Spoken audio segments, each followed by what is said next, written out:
What's been the toughest challenge for you as you prepare to return to the ring? For me, just staying focused, training, losing the weight, and just being 100% on point. I think me and my coach been working since probably July. So, I mean, we've been grinding, working hard, trying to get back, staying 100% focused. I'm 100% ready for December 5th, Saturday night. Errol, thank you for being on the show. First of all, I want to say I'm thankful and I'm grateful that you're okay, because that was a nasty looking car crash that you got yourself into, and we understand the trouble that came from that. I want to know what your health situation is like, because, to me, I know you walked away, you had a bloody eye and some scars on your face, but that seemed to be all. My first thing is, how healthy are you? I'm 100% healthy. Like I said, I went to the clinic and they got checked out and went to the hospital. They did all type of exams on me and MRIs and everything. They didn't see any brain swelling or anything. Had me do reaction tests and everything. I passed them with flying colors. So they gave me the cue to continue boxing. So that's the first thing, was my health, to make sure I was good and everything checked out straight. I was going to the gym, I was training. Then I started sparring in September. I started sparring in September. I looked great. And, then we got a fight lined up with Danny Garcia. So everything been going, pretty much as scheduled. It was just a blessing that, I'm able to continue my career so early and, come back so early, a little less over than a year.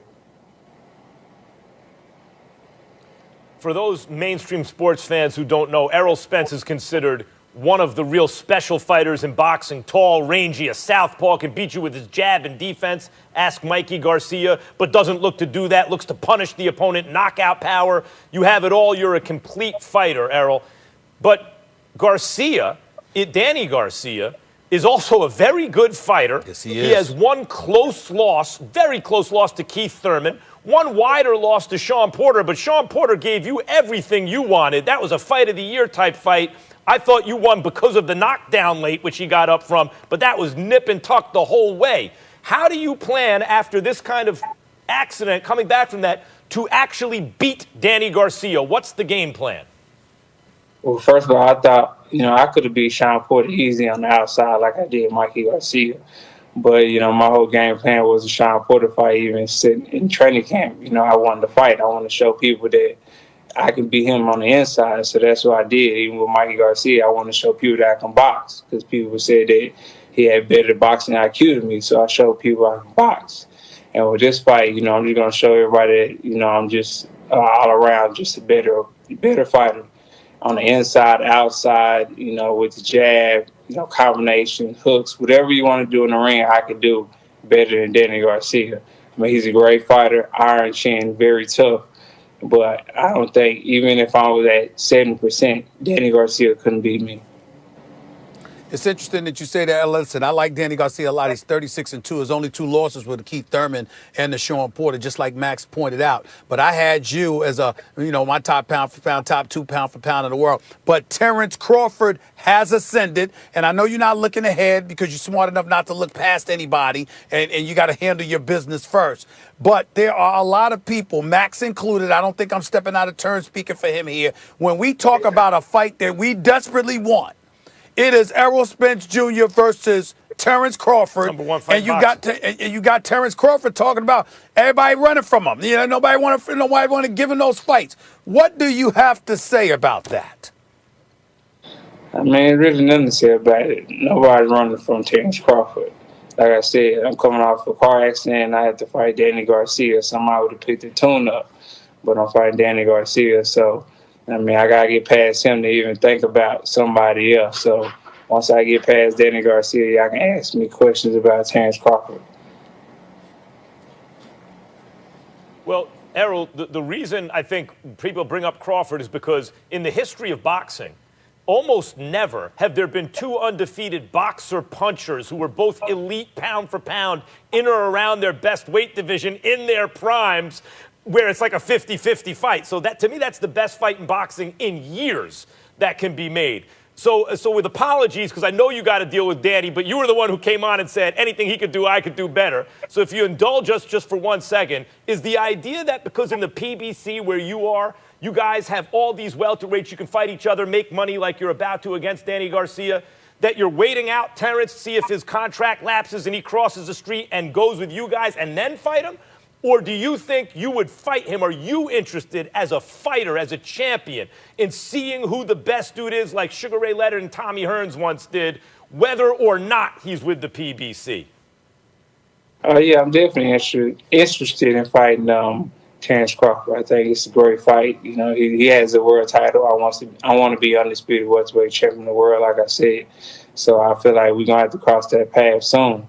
But, you know, my main goal is Danny Garcia on Fox pay-per-view.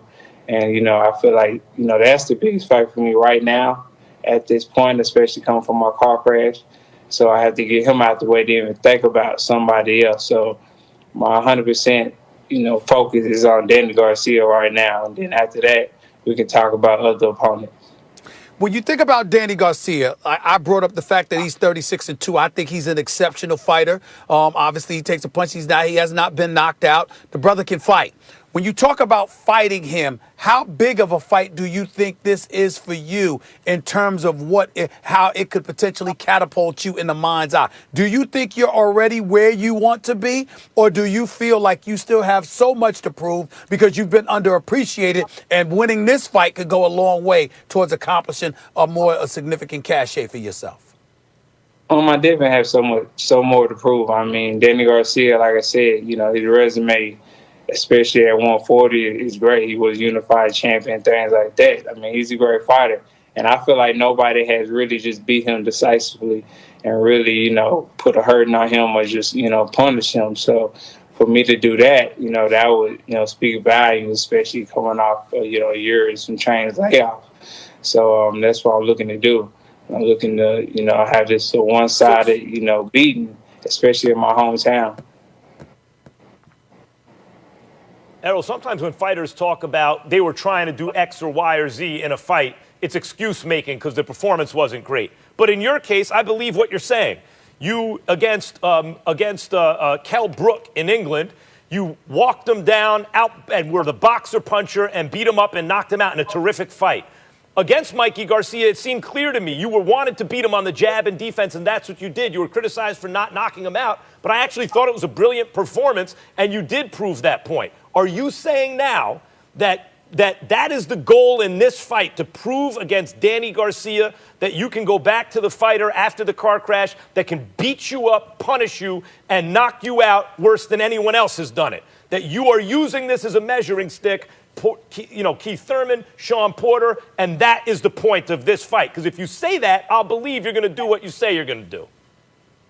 Well, first of all, you can exclude out Keith Thurman. That is not going to happen. And secondly, of course, man, you know, I want to make, you know, I just want everybody's been doubting me. Everybody's been saying, is he going to be a shell of himself? Is he the same fighter?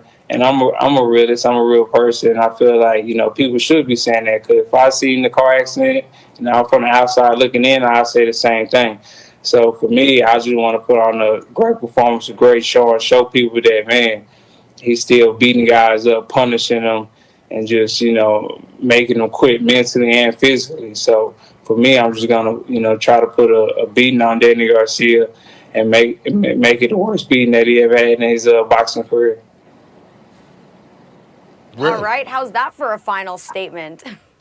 Okay. Errol, thank you so much. You know, we wish you the best of luck this weekend defending your title against Danny Garcia in Dallas, Texas. We're so happy